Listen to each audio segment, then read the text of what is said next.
I was lost in a city dream, and I was at home again beside the stream. Then you walked past me, and you saw me and smiled.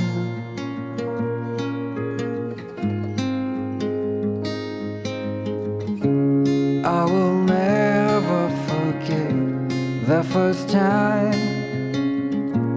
when I saw you. Hey friends and Fluid Art family, today I'm going to be doing a blown out bloom, and I'm going to modify it a bit and spin it around, but I'm showing you how I'm mixing my paints and the pigments that I'm using. Well, this one is the Chalcedony, which is part of the Bling Color Magic Micas, and I'm mixing it. I mixed the pigment with a little bit of the Joe Sonia varnish. I just coated the bottom so I can make a slurry, and then I also am using the Vivid Enamels, and you see I'm mixing a little bit more of the colored mica in there, and it's a beautiful color. And Chalcedony is actually a stone, and it has properties that are kind of healing and help bring you kind of a sense of peace and centeredness to your well-being. Now you are also seeing that I'm using some of the primary elements jasmine and mixing that in with it because I wanted to create the color that you see on the color scheme that I got there, that I got off Pinterest, and this is it, and it's called Patinaed, and it's beautiful, like oxidized kind of tin roof, but you see it's oxidized into these beautiful purples and golds and copper colors, and there's even some blue in there, and it's just like incredibly beautiful, like what this kind of oxidized, kind of broken down situation could do and produce in these beautiful colors. So I wanted to create the color that I put the smiley face on over there, and so I used the jasmine to kind of warm that purplish tone up, so it was more of a, you know, reddish tone. And I'm also using some of the interference red to bring this up as well and to lighten it, because you can use these micas and interference colors to kind of alter a color and bring it up to the tone that I wanted, rather than just putting white paint in there. And so I'm trying to show you how I did that, and I'm going to use a little bit more of that to kind of bring that reddish tone up, and it made a really beautiful color. These colors are not going to be exactly like this color scheme because it's a little bit more pastel than what I wanted to use in the bloom. I wanted the bloom to have richer colors, and goodness knows these Colourarte colors and the mica powders are so beautiful and so colorful and vibrant. And as you can see there, I got that color to what I wanted, and now I'm actually using a dioxazine purple, and I'm going to add some of the PrizmPour Satin Doll to that to kind of warm that up, because these colors are in the purple family, but they're a little bit more reddish toned than what the dioxazine is, a little bit more blue tone. So anyways, this is what I'm trying to do, and I'm actually putting I believe some interference violet in there as well, and it created this really pretty color in the end. And then I'm showing you all of my colors. I'm using Indian Spice,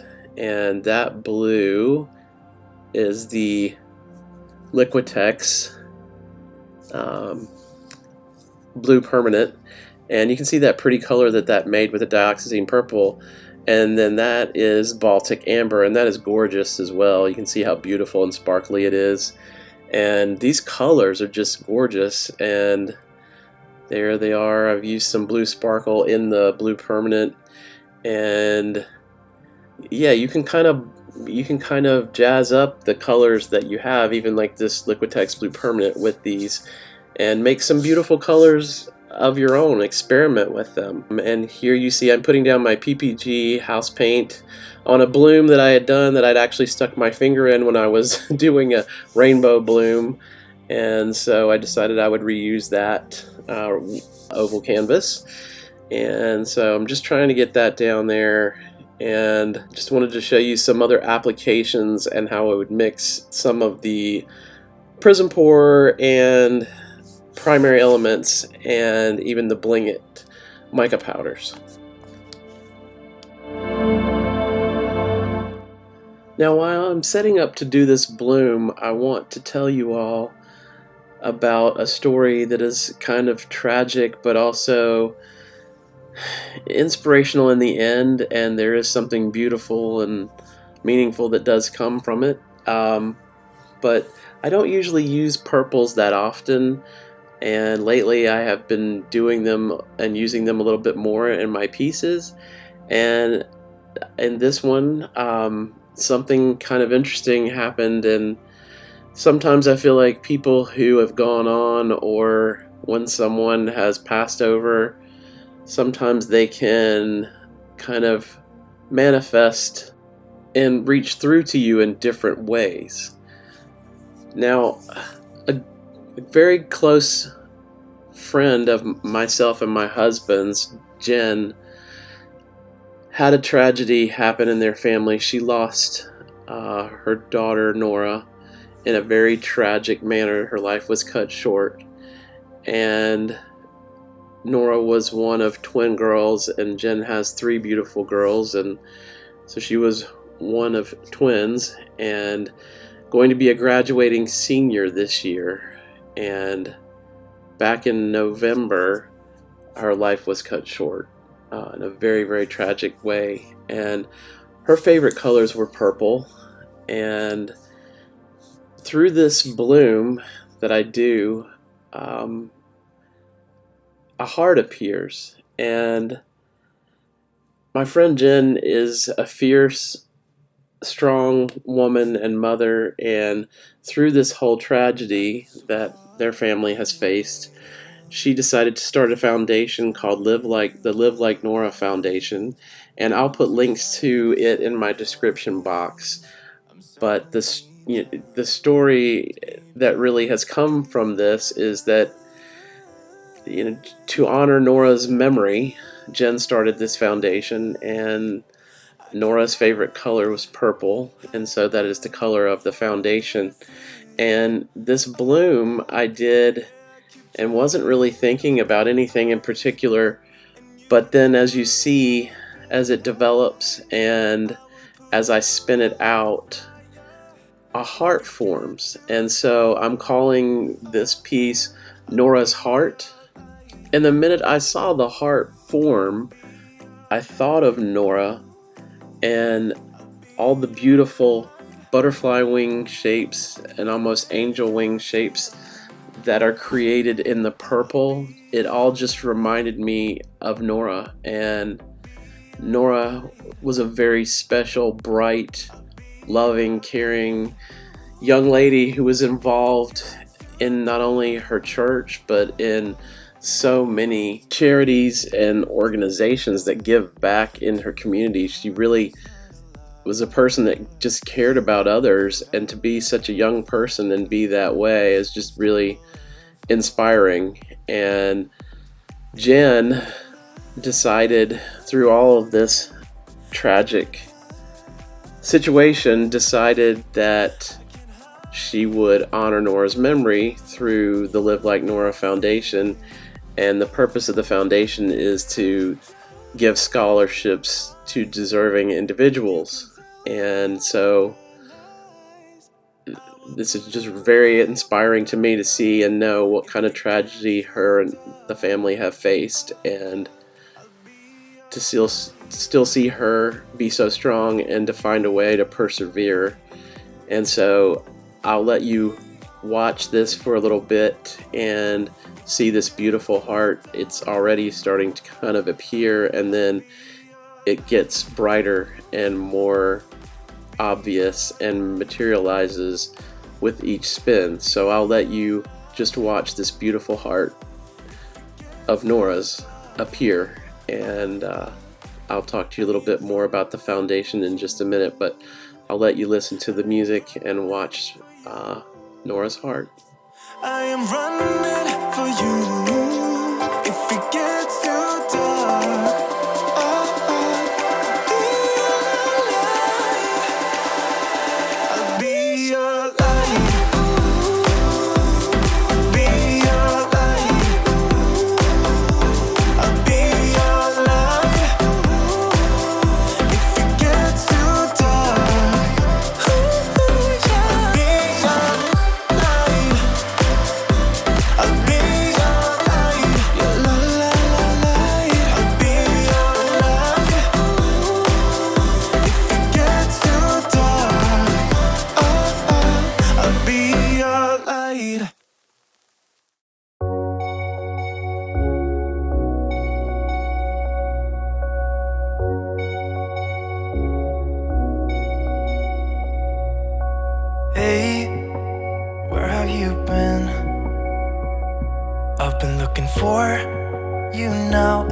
in. Someone just like you, who can make me feel the way you do. 'Cause if I'm the ocean, you're the rain. We only need each other, baby, you know we're the same. Let's run away. All I need is you, now and always. You and me. Norah passed away in November of this past year, and Jen, looking back in Norah's journals, found this very inspirational journal entry, and it has helped Jen to get through all of this and make something beautiful out of this tragic situation in honor of Norah's memory, and it has helped Jen get through this difficult time. And really, that quote, Jen, and talking to her, feels that was Norah speaking through her journal to her and letting her know, Mom, you'll get through this. And so it's a beautiful quote, but so meaningful, and like Norah speaking back through time to her mom through this journal. And as you can see, this is a beautiful, beautiful piece, so sparkly, so beautiful. All of these butterfly wing-like cells and lacing, and kind of angel wing-like shapes, and it just totally reminds me of Norah. And the heart there that formed in the middle is just gorgeous and beautiful, and just like Norah's heart. Beautiful. She was a beautiful girl, and you know, we love Jen, and I just really wish, I will leave in the description box the Live Like Norah Foundation information and the link, so if you feel like you would like to donate, it's a great cause in the loving memory of Norah, and to give back the way Norah gave back to her community, and to give some deserving individuals scholarships. So I'll leave all that information there in my description box. I am donating this piece to Jen and the Live Like Norah Foundation, and the hope is that we can get it made into possibly a beautiful art print that could be purchased, and all of the proceeds will go to the Live Like Norah Foundation. And I really want to thank you for watching this video, and I hope that we all can live like Norah and live life to the fullest and make each day count. I want to remind you of Norah's quote, "Your hardest times often lead to the greatest moments of your life." And I hope you have found Norah's message as inspirational as I do. And I hope we all can take a lesson from Norah and live each day giving our love and sharing our heart.